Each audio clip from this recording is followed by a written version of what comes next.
Genesis 5:31. Vayehi kol yamei Lemech sheva v'shiv'im shana u'sheva me'ot shana vayamot. This verse begins Vayehi, and it was a little unusual because we have a plural subject here, and text critically we would notice that the Samaritan Pentateuch has the plural Vayiyu. However, and it was, we'll go on, all the days of Lamech. So all the days of Lamech were, and he winds up having the perfect age, 770 years and 700 years.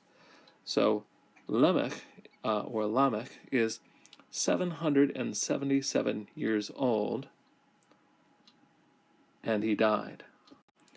We've seen this verb a number of times here because this is the genealogy of death. And so we have that repetition, and he died, and he died, and he died. And here we have again. And it's from Mem, Vav, Tav. And we call this a hollow verb because the middle root letter is either a yod or a vav. And so just like the other Jonah letters, is what we call them, the letters that make up the name of the prophet Jonah, yod, vav, nun, he, they have a tendency to get swallowed up in conjugation, and that's what happens here, because we have the kal, vav consecutive imperfect 3ms form, and so it's apocryphated. That is, the middle root letter disappears, and we have vayamot. And the play here on 77 and 700, this is the 777-year-old Lamech.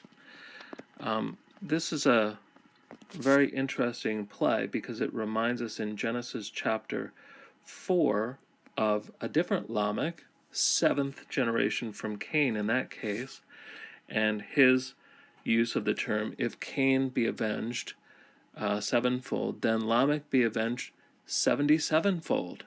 And so here we have a play on that.